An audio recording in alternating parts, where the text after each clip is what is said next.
자, 여러분들 안녕하십니까. 이번 이야기는 시청자 객강남님께서 이야기를 들려주실 겁니다. 객강남님 요즘 또 핫한 정말 소름 끼치는 이야기들로 많이 등장을 해주시는데 오늘 이야기 들어보도록 할게요. 여보세요? 안녕하세요. 안녕하세요. 네, 객강남님 반갑습니다. 네, 안녕하세요. 네. 자, 일단은 객강남님. 네. 오늘 이야기를 어쨌든 그 친구분이 나오시겠지만 네네. 이야기를 한 번도 안 들으신 시청자분들이 계실 거란 말이죠. 그래서 네네네. 그 친구분에 대해서 간단하게 소개 한 번만 해주시면 좋을 것 같아요. 일단은 제가 지금 말씀드리려는 애는 똘비라고 할게요. 똘비는 이제 저랑 거의 한 30년 지기 친구예요. 어릴 때부터 할머니분들끼리 친구라서 어릴 때부터 같이 큰 친구인데 완전 형제 같은 애예요. 근데 이제 얘가 어릴 때부터 좀 보면 안 될 것들을 많이 보고 이상한 경험도 그것 때문에 많이 하고 있던 애예요. 맞죠. 간단하게 말씀드리면. 근데 여기서 좀 안타까운 점이 귀신을 보고 느끼는데 퇴마할 능력은 없어. 그죠? 맞아요. 그래가지고, 그리고 테마할 생각도 없어요. 그냥 옛날에 콘스탄틴인가? 네. 거기 보면 여자 형사분 나오시잖아요. 맞아요. 그분이 이제 원래 자기도 봤는데 어릴 때는 안 본다, 안 보인다 막 이러다 보니까 안 보이게 됐잖아요. 크면서. 네. 얘도 그렇게 믿고 있어요. 그런 느낌이라고 보면 되겠네요. 네. 퇴마 능력은 없어. 느끼기만 하지. 예. 그냥 안 보면은 안 보이겠거니 안 건드리겠거니 이런데 건드리는 것들이 조금 있더라고요. 일반적인 영안이죠. 그러니까 한마디로. 네. 그렇죠. 살짝 영매 느낌일 수도 있고요. 네. 그러니까 사람 보듯이 보는 거죠, 그냥. 알겠습니다. 그래서 그분과 너무나 오랜 세월을 함께 하셨기 때문에 같이 겪은 일들이 많으신데 오늘 객강남님의 이야기도 그 중에 하나겠죠? 네, 맞아요. 알겠습니다. 그러면 바로 출발을 할게요. 렛츠고! 길이십니다. 객강남.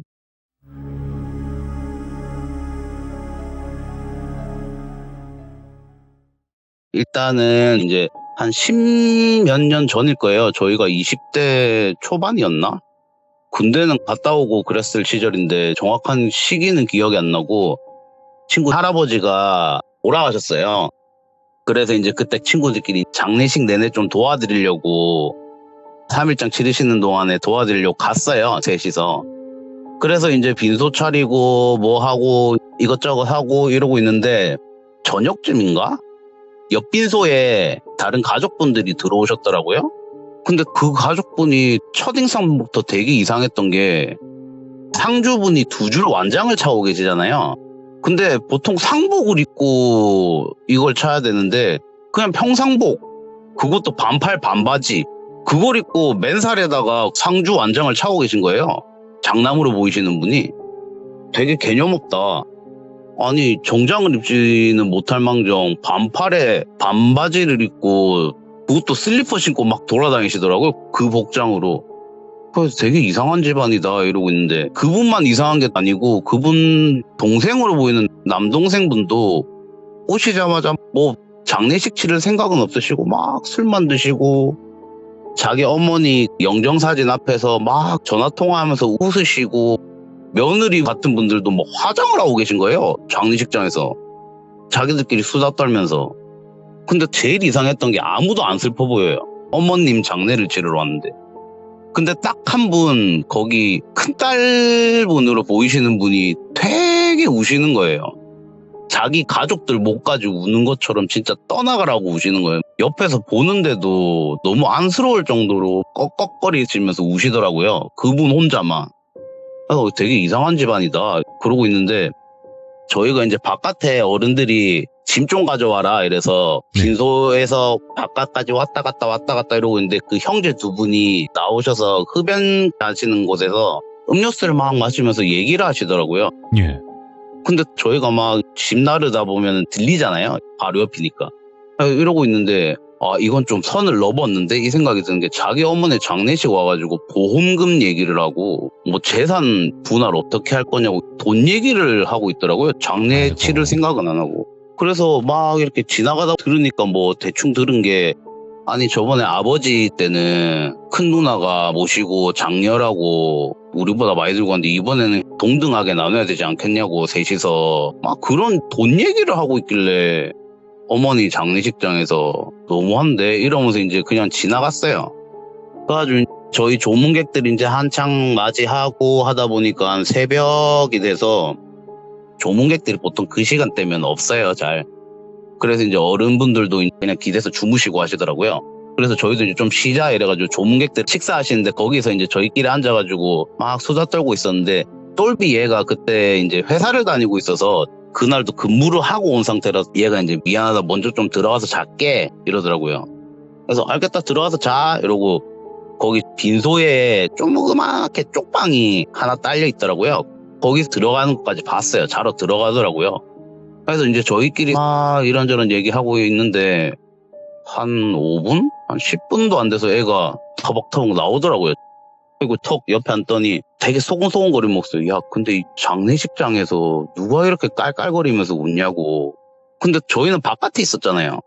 되게 조용했거든요. 조문객들도 없는 시간이고 다들 쪽잠도 주무시고 이러니까 뭐 아무도 떠드는 소리도 안 나고 일단은 그리고 장례식장에서 누가 그렇게 깔깔거리고 웃어요. 그냥 조곤조곤 얘기하면서 미소 띄는 정도지. 그리고 아무 소리도 안 들렸고 일단은 우리 세 명은. 그래서 야 무슨 말이냐고. 아무도 안 웃었다고. 야 이렇게 조용한데 무슨 웃음소리가 나냐고. 너 잘못 들었겠지 이러니까. 아니라고. 누가 자꾸 웃더라고. 하고 나온 거라고.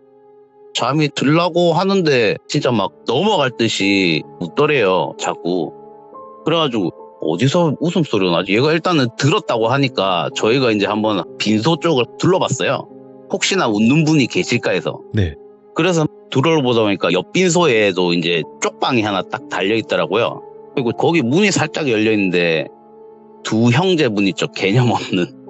그 두 분이 고스톱 치면서 막 웃고 있더라고요. 아, 참 가지가지 한다 이라고 제가 와가지고 똘비한테 야, 저 두 분 화투 치면서 나는 소리다. 들어가서 자라. 그러니까 근데 남자 소리가 아닌데 여잔데 이러는 거예요. 그래서 아니다. 남자 소리다. 이게 벽 넘어서 들리니까 약간 얇게 들렸으니까 여자 소리로 알았겠지. 자라. 아무것도 아니다. 이래갖고 이상하다. 이러면서 다시 이제 들어가서 자더라고요. 근데 또 한 몇 분 뒤에 얘가 쓱 나오더니 그냥 앉아요. 저희 옆에. 하고 제가 이제 야 앉아? 왜 또 막 웃는 소리 때문에 거슬리나 이랬더만은 아니래요. 괜찮대요. 그냥 안 잔대요. 어차피 잠 깬 거. 저희 옆에 앉아가지고 이렇게 기대가지고 눈 감고 이러더라고요. 그러고 있는데 이제 그 다음날 이튿날째가 됐어요. 장례시간은.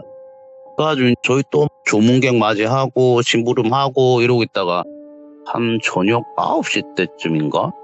저희는 이제 한창 손님들 식사 대접하고 심부름하고 이러고 있는데 옆 빈소에서 막 고함 소리 들리고 막 욕하는 소리 들리고 이런 소리 들리고 이래가지고 궁금하니까 가서 봤어요. 저희가 봤더니 체형이 되게 왜소한 여자분 한 명이 이렇게 서 있고 그 두 형제분이 되게 덩치가 있으셨거든요.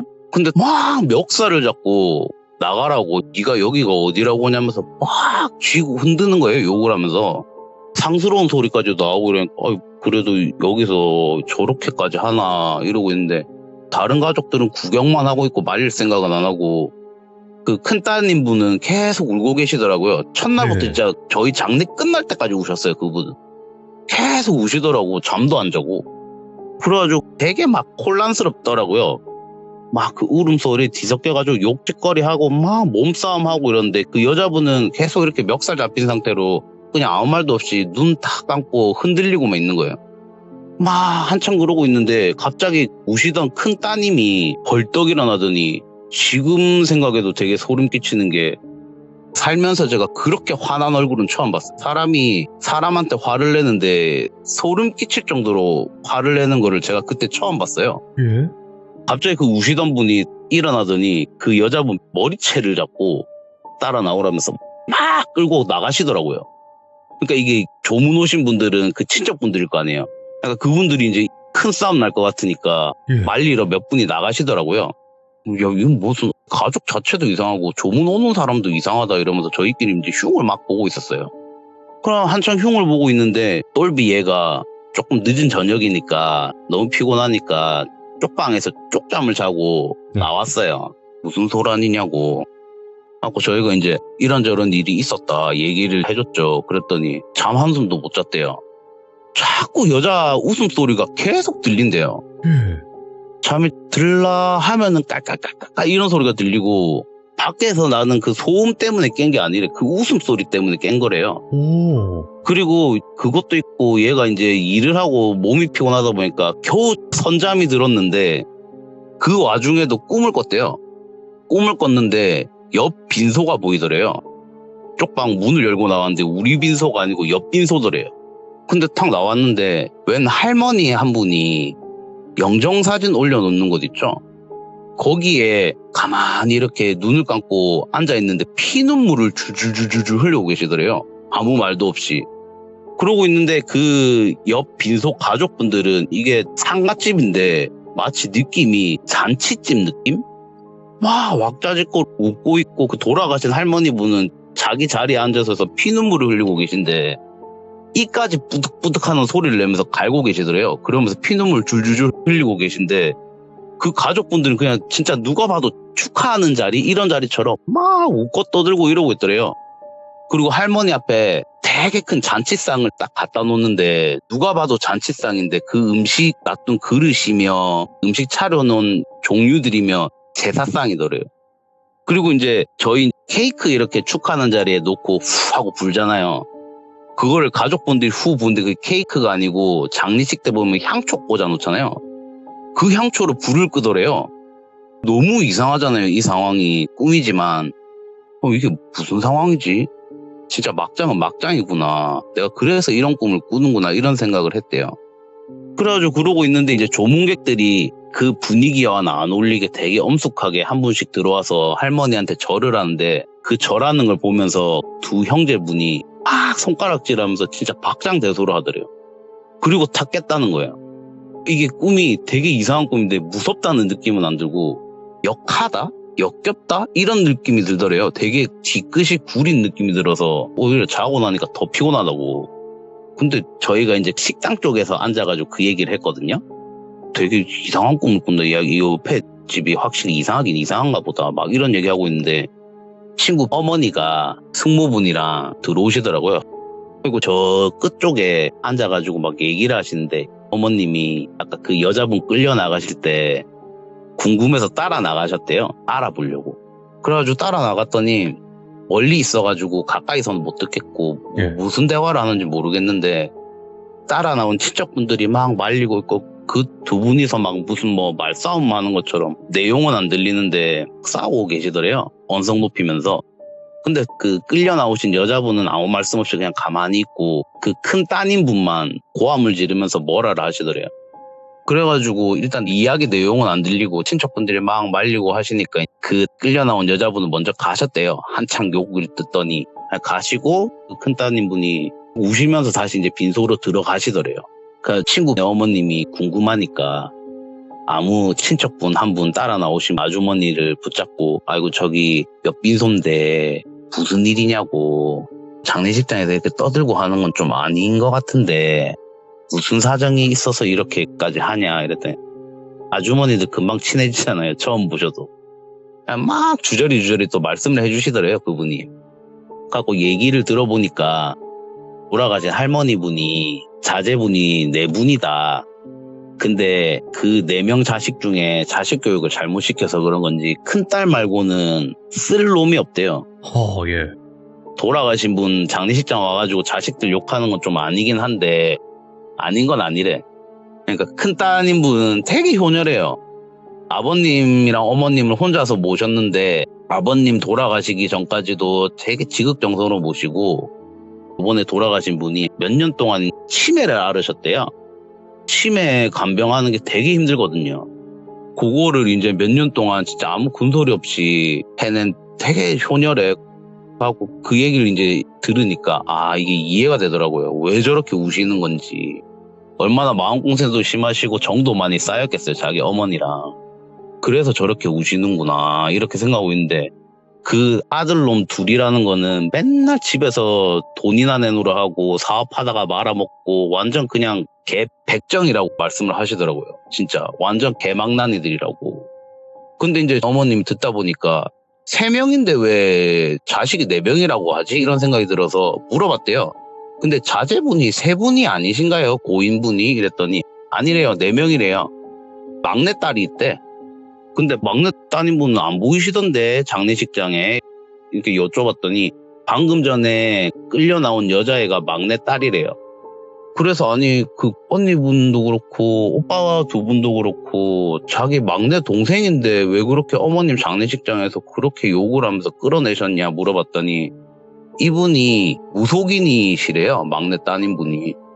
이게 가족분들이 되게 반대를 했는데 기어코 무속인이 되셨대요.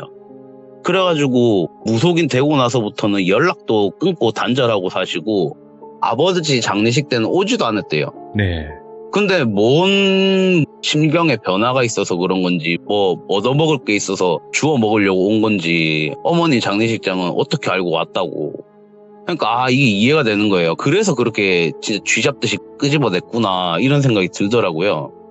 다 듣고 나니까 이게 사정이 이해가 되는 거예요. 마냥 욕할 게 아니었구나. 큰 따님분 너무 안 됐다. 돌아가신 분도 그렇고 이런저런 얘기하고 있는데 똘비가 이렇게 얘기 듣더니 저 부르면서 야 바람이나 쐬러 가자 이러더라고요. 근데 그때가 겨울이었거든요. 밖에 되게 바람도 많이 불고 추워서 제가 야 무슨 바람이냐고 되게 추운데 안 간다 이랬더니 가재요. 막 끄집어내더라고 저를. 갖고 둘이서 이제 나갔어요. 저는 끌려 나갔죠. 끌려 나와가지고 막 덜덜 떨면서 아니 무슨 바람을 겨울에 쐬자고 이러면서 담배 피면서 둘이 얘기를 하는데 똘비가 가만히 담배 피더니 그래서 그랬구나 이러는 거예요 갑자기. 그래서 제가 또 얘가 뭘 봤구나 또 이래가지고 야 뭔데 이랬더만은 딴 게 아니고 저희 빈소 차릴 때부터 옆 빈소에 꿈에서 모두 할머니가 영정사진 놔두는 그 자리에 가만히 앉아 계시더래요. 눈 감고. 저희 들어올 때부터. 근데 장례식장이니까 영가분들 보이는 거야. 어차피 뭐 길에서도 보는 애니까 그냥 대수롭지 않게 생각을 했대요. 자기한테 피해도 안 줄 것 같고 되게 점잖아 보이시고. 그래서 그냥 무시하고 이제 일을 하고 있는데 저녁 때 그 옆 빈소에 가족분들이 들어오셨잖아요. 그래서 막 장례식 준비를 하고 장례식 치를 준비를 이제 다 맞춰가지고 가족들 막 앉아갖고 이러고 있는데 그 분위기가 개판이었잖아요. 그 할머니가 얘가 쓱 지나가면서 봤는데 거기 자리에서 쓱 일어나시더니 눈을 탁 뜨는데 눈 쪽 주변이 까맣더래요. 그러니까 눈알이 있어야 되는 곳이 비어 있는 거죠. 근데 할머니 분이 일어나가지고 터벅터벅 이렇게 오시더니 자식들 장남부터 시작해서 한 명 한 명 앞에 가가지고 막 호통을 치더래요. 근데 이게 목을 뭐 돌아가시면서 목이 다치신 건지 소리가 되게 기괴하게 목소리가 안 나오는데 막 화를 내는 소리 있잖아요. 그런 소리. 그러니까 그렇게 말하시는데 말 대신에 소리 대신에 검붉은 피가 막 쏟아지더래요. 자식들 머리 위로. 근데 이제 자식분들은 당연히 안 보이죠. 그게 똘비 눈에만 보이니까 너무 이상하더란 거예요. 그러니까 이게 사정을 모를 때는 돌아가신 분이 자식들한테 왜 저렇게까지 하지? 이런 생각을 했다고 하더라고요. 막 며느리도 그렇고 자기 손자 손녀들한테도 그렇고 돌아가면서 그렇게 막 호통을 치시고 자식들이나 뭐 막 호통을 쳐도 아무런 대꾸가 없죠. 안 보이니까. 그러니까 막 답답하니 자기 가슴을 막 치면서 땅에 앉아가지고 땅을 치면서 너무 원통해 보이시더래요. 그게. 그래가지고 너무 이상하다. 사정을 모를 때는 그러고 있었는데 이야기를 듣고 나니까 그렇구나 그런 말을 하더라고요. 예. 그러면서 아까 전에 막내 따님분 끌려가시고 나서 옆 빈소에서 두 형제분은 안 나가셨거든요. 성질만 내고 계시고. 그리고 조금 있다가 야 이거 왜 이래? 이런 소리가 들리길래 또 슬쩍 봤어요. 또 무슨 일인가 싶어서 봤더니 원래 장례식장에서는 향초가 꺼지면 안 되잖아요. 근데 향초를 막 붙이시는데 불이 안 붙어요. 그래갖고 이거 왜 이러냐고 형님 일로 와보라고 이거 불이 안 붙는다고 라이터 줘보라고 라이터 바꿔가지고 해도 안 켜져요. 향에 불이 또 겨우 붙어가지고 탁 꽂아 놓으면은 연기가 안 나요. 타긴 타는데 연기가 안 나요. 되게 소름 돋더라고요. 그거 보니까 제가 되게 이상하다. 저는 이런 생각하고 있었는데 똘비도 그걸 봤어요. 하고 너 아까 향초 불 안 켜지는 거 봤지? 이러더라고요. 니도 봤냐고. 되게 소름 돋더라 나. 뭐 이렇게 얘기하니까 그거 그때 형제분이 막 불 붙인데 그 향에다가 할머니가 피를 막 토하고 계시더래요. 못 붙이게 하려고. 겨우 불을 붙이니까 또 할머니가 거기까지 꾸역꾸역 가가지고 또 막 피를 토해가지고 끄시더래요. 그거를. 그래갖고 자기는 맨 처음에는 이해가 안 되고 아무리 자식이 좀 그랬어도 이건 좀 너무한 거 아니냐 이런 생각했는데 사정을 들어보니까 알겠다 이렇게 얘기를 하더라고요. 되게 좀 이상한 가족에서 사연이 있는가 보다. 저는 이제 그 얘기 듣고 그 생각을 했어요. 그래가지고 이제 3일장 다 지내고 저희 친구네 할아버지 화장터에를 저희가 이제 갔어요. 아침에 장례식 다 정리하고 발인하시는 것까지 다 보려고 가가지고 기다리는데 화장하는데 시간이 되게 오래 걸리더라고요. 그래가지고 이제 저희는 점심 먹고 이제 화장실 가고 뭐 이러고 그냥 시간 때우고 있는데 시간 좀 지나고 나니까 옆집 빈소에서도 같은 화장터에 오셨어요. 그래가지고 이제 저희가 마침 화장실이 거기 화장터 입구 쪽에 있었거든요.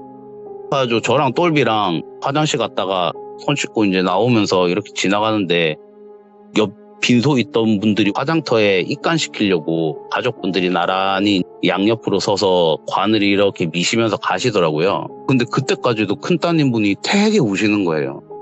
엄마 엄마 이러면서 막 관 붙잡고 거기 얼굴 파묻고 막 우시더라고요. 통곡을 하시면서. 이게 사정을 듣고 나니까 더 슬픈 거예요. 너무 안 돼 보이더라고. 그래가지고 참 안 됐다 이러고 제가 마음이 좀 그래가지고 똘비한테 제가 담배나 피러 나가자. 나가서 좀 바람이나 쐬자. 이러면서 뒤를 돌아보는데 얘가 얼굴이 하얘요. 그래서 얘가 또 왜 이래? 뭘 봤나? 그래갖고 저는 이제 그냥 데리고 나갔는데 저희 이제 화장터 거기 입구 쪽에서 거리가 조금 있는데 웬 여자분이 되게 멀리서 봤는데 비나이다 비나이다 하면서 막 이렇게 손 비비면서 기도 드리는 거 있죠? 그것처럼 막 이렇게 저희 화장터를 보면서 빌고 계시더라고요. 그냥 서 있는 것도 아니고 되게 이상하다 이러면서 보고 있는데 똘비 얘가 갑자기 빠른 걸음으로 막 그 여자분한테 가는 거예요. 아무 말도 없이. 그래서 저는 그냥 멍 때리고 있었죠. 이게 무슨 일인가 싶어서 제가 왜 저러지? 이러고 있는데 한참을 둘이서 얘기하더니 돌아서 오는데 뒤에 여자분이 막 울고 계시더라고요. 그래가지고 되게 이상하다. 무슨 일이지? 이래갖고 이제 똘비가 저한테 딱 오길래 표정이 되게 안 좋더라고요. 그래서 제가 이제 물어봤어요. 야, 너 아는 분이냐고 그랬더니 아니라고. 아는 분도 아닌데 무슨 얘기를 그렇게 오래 하고 오냐 이랬더니 막내 따님 분이래요. 그때 둘째 날에 쫓겨나신 분. 얘가 알아보고 간 거예요. 막내 따님 분인 거 알고. 그래서 가서 얘기한 걸 들어보니까 얘가 이제 아까 전에 화장실 나오는데 저희 옆으로 그 할머니 관이 지나갔잖아요. 자기도 마음이 안 좋더래요. 사정을 다 듣고 나니까. 근데 그 관 옆을 지나가는데 관 안에서 목소리 안 나오는데 막 쥐어 짜듯이 우는 목소리가 들리더래요.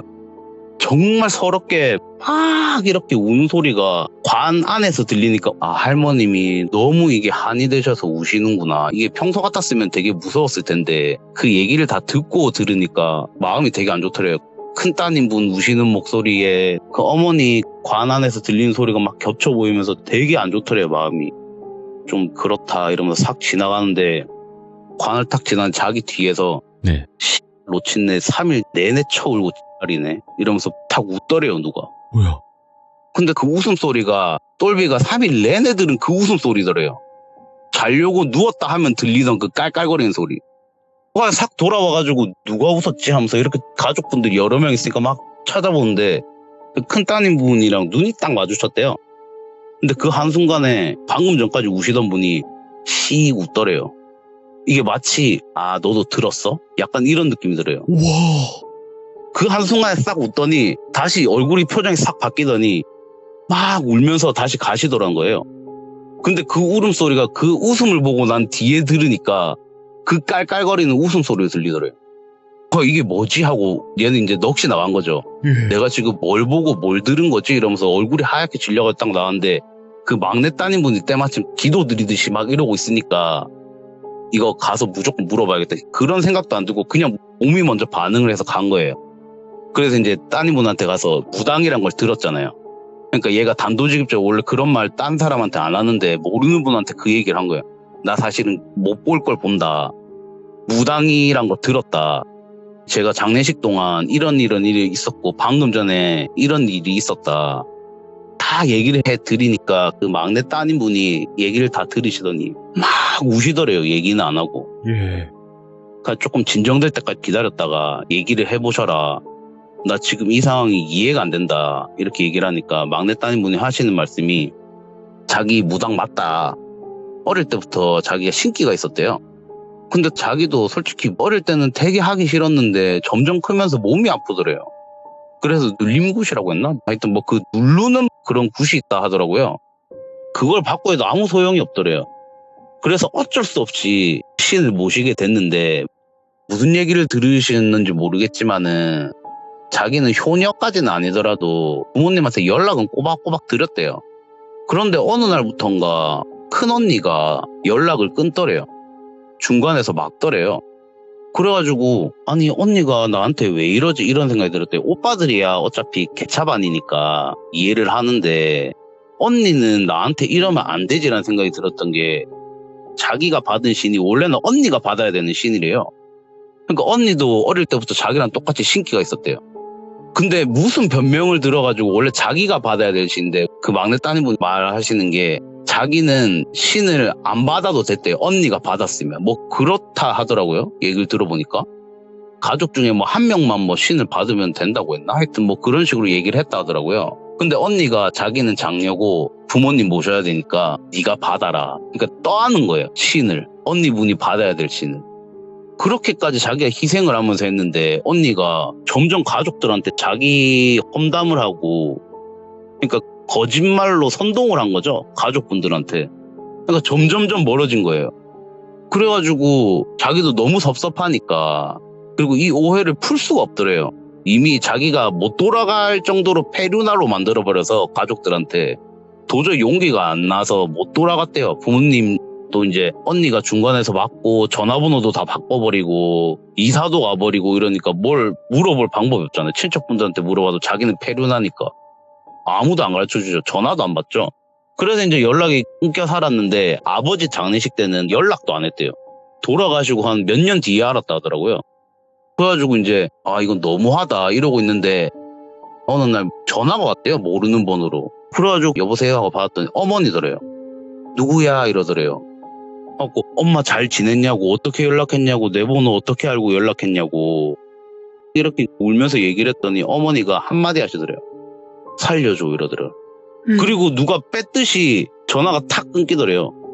그래서 온 번호가 찍혀 있을 거 아니에요. 그래서 다시 전화를 했는데 전원이 꺼져 있다고 나오더래요.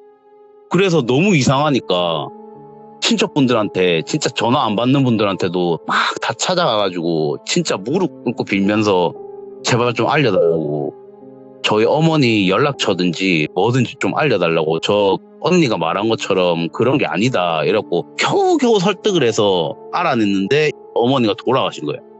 그래가지고 이제 찾아오신 거예요. 뒤늦게. 왜냐면 아버님을 그렇게 보내고 나니까 그리고 전화도 어머님이 이상한 전화가 왔지 이러니까 너무 마음이 안 좋아서 오신 거예요. 근데 막 멱살 잡고 아무 말도 못하고 쫓겨나신 거예요. 그날. 그래가지고 쫓겨나가지고 이제 발인 날짜는 아니까 이렇게 어머니 보낼 수는 없으니까 화장터까지 쫓아오신 거예요. 그래가지고 막 우시더라는 거예요. 그 얘기를 하고. 자기는 일단은 다 얘기를 드리고 이제 돌아와가지고 제가 그 얘기를 듣고 이게 뭔가 사건 같잖아요. 얘기를 들어보니까 얘가 본 게 진짜면은 들은 게 진짜면은 이게 뭔가 이상한 일 아닌가 싶어서 제가 야 경찰에 신고해야 되는 거 아니가? 이렇게 얘기했더니 너 경찰한테 가서 뭐라 말할 거냐고 그러는 거예요. 그러니까 듣고 나니까 딱히 할 말도 없고 할머니가 그랬는데요? 이럴 수가 없잖아요. 그래서 자기도 생각한 게 이거는 솔직히 뭐 누구한테 신고할 것도 아니고 그래서 이제 가서 말을 한 거예요. 자기 마음에 좀 짐을 덜려고. 그리고 일단은 경찰이고 나발이고 뭐라 할 말이 없어서 못하는 것도 있지만은 제일 큰 게 무섭대요. 왜냐면은 그때 그 큰 언니 그분이 똘비랑 눈이 마주치고 씩 웃고 막 통곡을 하고 가시는데 고개 숙인 상태로 똘비를 계속 째려보면서 가더래요. 이분 계속 통곡을 하고 있는데 무표정으로 계속 째려보면서 가더래요. 네. 말하면 죽여버린다 이런 식으로. 그래서 그 눈빛이 너무 무서워서 이건 신고고 뭐고 나는 그냥 못 본 걸로 하고 저분한테 일단 얘기는 다 드렸으니까 나 여기서 그냥 못 본 걸로 할 거라고 그렇게 얘기하더라고. 그래갖고 저도 듣고 이게 도대체 무슨 일이지 이런 생각을 했어요. 그래가지고 나중에 집에 가면서 똘비가 아니 근데 할머니가 만약에 한이 됐고 큰 따님한테 뭐가 안 좋은 감정이 있으면 큰 따님한테 따질 것이지 왜 다른 자식들한테 그렇게 했을까 하루 종일 고민을 해본 거예요. 네. 그랬더니 얘가 내린 결론이 할머니가 역정을 내신 게 아니고 뭔가 말을 하려고 한 게 아닌가. 예. 얘가 나중에 한 얘기인데 큰 따님분이 되게 이상하더래요 약간. 근데 자기가 확신이 없어서 얘기를 안 했다 하더라고요 그때는. 이게 왜냐면 막 통곡을 3일 내내 하셨잖아요. 근데 그 중간중간에 할머니가 막 역정 내시는 거를 슬쩍슬쩍 겪는 줄로 보더래요. 예. 그걸 본 거예요 얘가. 그러니까 뭔가 이상하다. 우연의 일치겠지.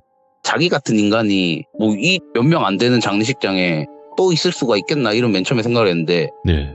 지금 생각해 보니까 이틀째 날에 그 막내 따님분이 쫓겨나갔잖아요. 그때 그 언니분이 가만히 계셨거든요. 우시면서. 네. 형제 두 분만 막 이러고 계시고 그 할머니가 다른 가족들한테 막 하다가 막내 따님을 싹 봤는데 그 타이밍이 너무 딱 좋게 그 언니가 그 중간을 탁 가로막더래요. 그리고 끌고 나간 거예요. 예. 그러니까 이걸 다 종합해보고 지금 사정 다 들어보니까 아마 중간에서 막은 거지 않겠냐고. 왜냐하면 자기 막내 여동생은 무속인이니까 예. 혹시나 통할까봐 자기 엄마랑. 그래서 그렇게 미친 듯이 끌고 나간 게 아닌가 그렇게 얘기하더라고. 아니 근데 도대체 뭐 때문에 자신의 어머니를 그렇게까지 했을까요? 모르겠어요. 저도 그래가지고 되게 그때 당시에 이게 뭐 사건으로 접수가 되고 했으면은 뭐 뉴스에나 나왔을 거잖아요. 이건 폐륜적인 일이니까. 네. 저도 한 1, 2년 되게 주시하고 봤거든요. 근데 뭐 이건가 싶은 일이 몇 번 있기도 했는데 기사로 그것도 아닌 것 같고 맞는 것 같기도 하고. 아니 근데 단순 돈 때문에 그렇게 했을까요? 모르겠어요. 그 저는 생각에 이게 맨 처음엔 효녀였겠죠? 그러니까 아버지도 모셨겠죠? 잘 네. 모셨는데 치매 환자 모시는 게 되게 힘들잖아요. 아 그럼요. 예. 그러니까 어느 순간 너무 힘들어서 잘못된 생각을 하셨나? 아니면은 모시는 동안 너무 미운 감정이 커졌나 자기 어머니에 대한? 저도 모르겠어요. 그거는. 일단은 정말 일반적이지 않은 장례식장의 분위기였어요. 확실히.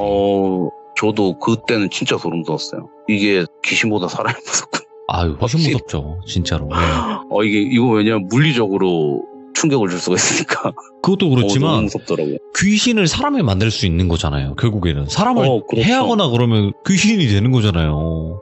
그렇죠. 와. 저도 그때는 이번 일은 진짜 소름 돋았어요. 왜냐면 옆에서 다 지켜봐서 그러니까요. 그분 얼굴도 솔직히 지금 기억나거든요. 그 따님분, 큰 네. 따님분. 그래서 그분 얼굴이 잊혀지지가 않아요. 좀 정확히 이번 좀 사건. 어떻게 생겼어요? 그냥 되게 평범하게 생기신 분이었어요. 근데 체격이 되게 좋으시고 네. 50대 초반 정도로 보이셨는데 그냥 아줌마 파마머리 있잖아요. 예. 짧게 하는 거. 그거 하시고 되게 그거 했던 게 저는 그분 인상을 되게 좋게 봤던 게 귀가 부처님 귀였어요. 아, 귀 자체가. 예, 그런 분들이 되게 인상이 좋아 보이시잖아요. 그래서 오히려 범죄를 저지를 것처럼 생겼으면은 더 소름이 안 돋았을 텐데 이게 막 우시던 모습도 보이고 인상이 워낙 좋으셨으니까 막내 따님분 멱살 잡고 쫓아내실 때는 진짜 너무 무섭더라고요. 이유가 있었네. 아, 이런 얘기를 다 듣네요. 좀 저도 이번 일은 진짜 되게 많이 소름 돋았어요. 아니, 처음에는 그냥 단순히 장례식장에서 돈 때문에 싸움이 나는 거를 돌아가신 어머님께서 아유, 이 자식들아, 좀 이런 느낌으로 받아들였거든요. 중재하시는 그런 에휴, 느낌. 이 자식들아, 하면서 막 좀 그런 느낌 있잖아요. 내가 이런 거 보려고 내가 이렇게 했어? 뭐 이런 그렇죠. 느낌. 그렇죠. 전혀 반대였구나. 저도 놀랐어요. 제 친구 얘기 듣고. 오늘 객강남님 정말 이야기 진짜 소름 끼치게 잘해주시는데 객강남님 이야기는 무서워요. 솔직하게 뭔 저도 얘기가 나올지 무서워요. 모르니까. 저도 무서워요. 진짜 무서워. 아니, 이제는 이게 잊고 살았는데 제가 네. 이런 거를 되게 좋아해요. 귀신 뭐 얘기 듣고 이런 거를 네네네. 되게 좋아하는데 생각을 해보다 보니까 내 친구도 이런 놈이 있지 싶어서 그냥 제보를 해볼까 이러고 시작한 건데 이게 워낙 옛날 일이 믿고 하다 보니까 그렇죠. 그거를 떠올리니까 더 무서워지더라고요. 야, 오늘 너무 늦은 시간이지만 그래도 객강남님께서 이렇게 저에게 또 소름을 선사를 해주셔서 정말 감사드리고 다음번에 또 친구분의 이야기로 찾아와 주시기 바라겠습니다. 감사합니다. 네. 네. 이야, 이번 이야기도 저는 그냥 일반적인 장례식장에서 귀신을 봤는데 그냥 자식들 때문에 슬퍼하는 어머니의 귀신? 그렇게 생각을 했었는데 이런 반전이 숨어있을 줄은 상상도 못했습니다. 객강남님 이야기가 전부 다 그렇거든요. 처음에 설명으로 생각을 하시면 안 됩니다. 처음에 설명을 쭉 해주시는 거는 이게 맞을지 혹은 반전이 숨어있을지는 이분의 이야기를 끝까지 다 들어야 되거든요. 네, 정말 소름 끼치는 이야기였다 라고 들으시면 될 것 같고, 여러분들도 장례식장에서 돈 때문에 싸우지 않으시길 바랍니다. 그런 일들 되게 비일비재한 거 아는데 그래도 돈 때문에 그런 일들은 장례식 끝나고 나서 이야기해도 늦지 않으니까 그 자리에서는 안 그러시는 걸 추천드리도록 하겠습니다. 시청해주신 모든 분들 감사드립니다.